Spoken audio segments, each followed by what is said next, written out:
Et c'est donc parti pour la section CSS. Alors on n'a pas besoin de changer grand chose, hein, on n'a pas besoin d'installer quoi que ce soit, etc. Vu que on va faire du CSS en créant, vous allez voir, un autre fichier juste à côté. C'est ça qui est bien vu que les langages sont liés, hein. Le CSS sert à styliser les balises et à les placer dans un navigateur. Eh bien on va pouvoir tout découvrir d'ici. Alors on enlève néanmoins tout notre code juste ici, tac. Et on va voir les trois manières de déclarer du CSS. Deux qui sont pas recommandées et pas très utilisées, qui peuvent être utiles dans des cas très précis, et une qui est largement utilisée. Juste avant, le doctype qu'on a juste ici, donc la structure de base d'une page HTML, je vais vous montrer un petit raccourci, parce qu'à écrire, c'est vrai que ça peut être assez embêtant. Ici, on fait point d'exclamation, entrée ou tab, hop, et regardez, on a un doctype qui va se créer directement.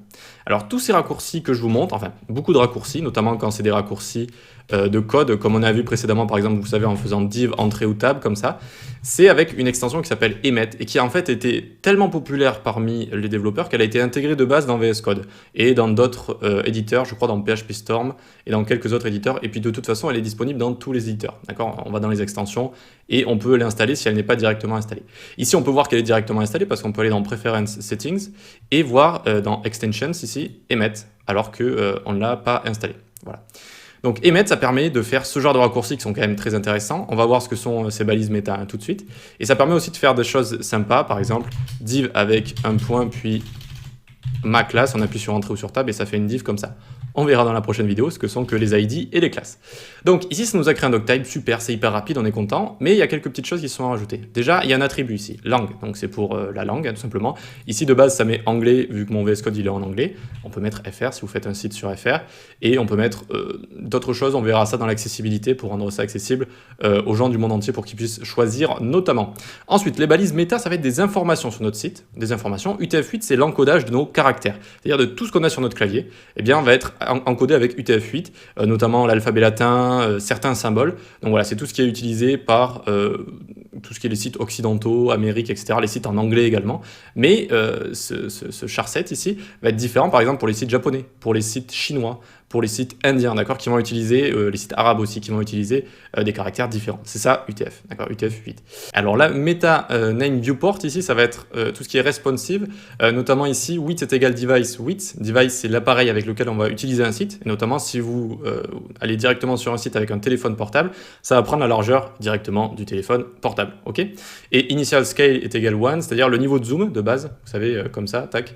Alors, pourquoi j'ai un point d'exclamation. Je crois que ça devait être une page précédente qui avait gardé ça.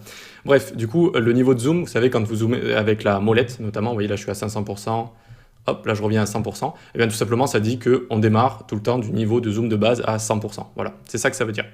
Ensuite, on a le title ici, on peut marquer cours CSS ou partie CSS, et on va pouvoir voir comment on intègre du CSS. Ici, on va créer un H1, et on va faire un lorem 5, comme ça, voilà, pour écrire 5 mots dedans. Première façon d'intégrer du CSS, ça s'appelle le CSS inline, d'accord? C'est de l'inline styling. On fait un style est égal, comme ça, et on va changer la propriété color en lui mettant la valeur red, point virgule, comme ça. Et regardez, ça fonctionne, ça a transformé notre texte en rouge. C'est la première propriété qu'on découvre, c'est color, qui permet de changer la couleur. On peut lui mettre différentes valeurs, soit le nom des couleurs en rouge, bleu, jaune, etc. directement, soit avec un code hexadécimal, soit avec différentes couleurs RGB. On verra ça dans une vidéo appropriée. En tout cas, c'est le style inline. Très peu utilisé parce que déjà, ça alourdit beaucoup votre code et ça peut vraiment faire des bugs si vous commencez à mettre du CSS dans un fichier séparé et dans du style inline, ça va faire des conflits. Donc, on l'utilise très rarement. Je vous expliquerai une fois où on l'utilise, ce sera quand on verra la spécificité ensemble. Donc voilà, ça, on l'utilise très rarement, quasiment à bannir.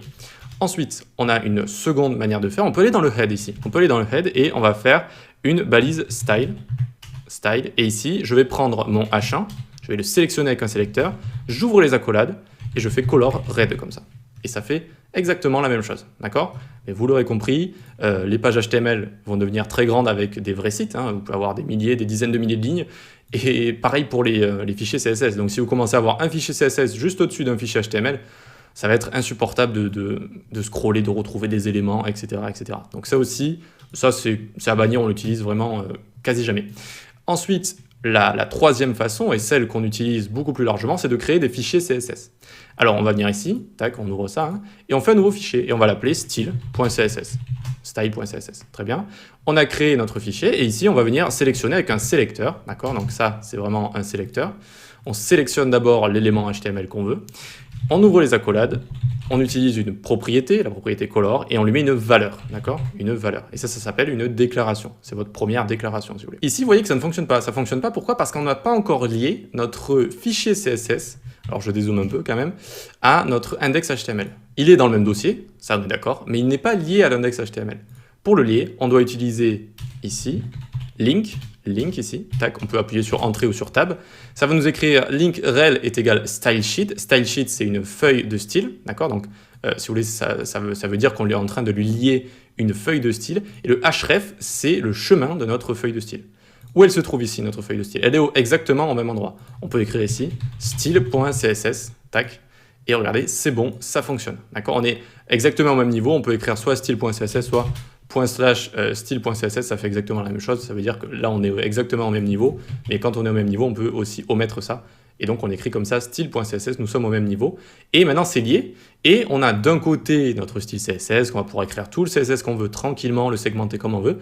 Et d'un côté, l'HTML, pareil, on va pouvoir vraiment écrire tout notre HTML ici. Donc, c'est comme ça, c'est la meilleure manière de, finalement, intégrer son CSS. Allez, on passe à la suite.